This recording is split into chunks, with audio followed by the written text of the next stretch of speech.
यह कहानी राजस्थान के एक छोटे से गांव कैलाशपुर की है, जहां लोग रात होते ही अपने घरों में छिप जाते थे। गांव में बड़े बुजुर्गों का कहना था कि हर पूर्णिमा की रात एक डरावनी दुल्हन अपनी भूतिया बारात के साथ गांव के रास्तों पर निकलती है। जो कोई भी उसकी बारात को देख लेता है, वो अगले दिन रहस्यमयी तरीके से मर जाता है। गांव का एक युवक रवि इन बातों पर यकीन नहीं करता था। वह पढ़ा लिखा था और इन भूतिया कहानियों को मात्र अंधविश्वास मानता था। उसने ठान लिया कि वह इस रहस्य का पर्दाफाश करेगा। एक पूर्णिमा की रात रवि ने गांव के बाहरी इलाकों में जाकर छुपने का फैसला किया, जहां से वह उस भूतिया बारात को देख सके। उसके हाथ में एक मशाल थी और दिल में साहस। आधी रात होते ही उसने दूर से ढोल नगारों की आवाज सुनी। आवाज धीरे धीरे तेज हो रही थी, जैसे कोई बारात पास आ रही हो। रवि की आंख फट गई जब उसने देखा कि एक पूरी बारात सफेद धुएं से निकलती हुई गांव की ओर बढ़ रही थी। घोड़े, हाथी, बैलगाड़ियां सब कुछ पुराने जमाने की तरह लग रहे थे, लेकिन सब कुछ हवा में तैर रहा था। बारात के लोगों के चेहरे पीले और भावहीन थे।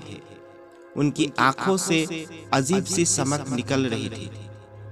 सबसे आगे एक डरावनी दुल्हन सफेद और लाल जोड़े में खड़ी थी।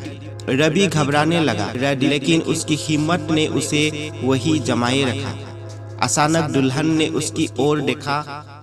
उसकी आंखें जलती हुई अंगारों जैसी थी और उसके होठों पर एक भयानक मुस्कान थी।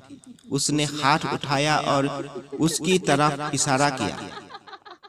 रवि ने तुरंत वहां से भागने की कोशिश की, लेकिन उसके पैर जमीन में जम गए। तभी दुल्हन की आवाज गूंजी, तुमने मेरी बारात देख ली, अब तुम्हारा मृत्यु निश्चित है। रवि ने कपते हुए पूछा, तुम कौन हो? दुल्हन ने बताया कि 200 साल पहले यह गांव एक शादी का गवाह बना था। वह खुद इस गांव की सबसे सुंदर लड़की थी, जिसका विवाह एक राजकुमार से होने वाला था। लेकिन शादी के दिन गांव पर डाकुओं ने हमला करा और उसी हमले में हम सब मर गए।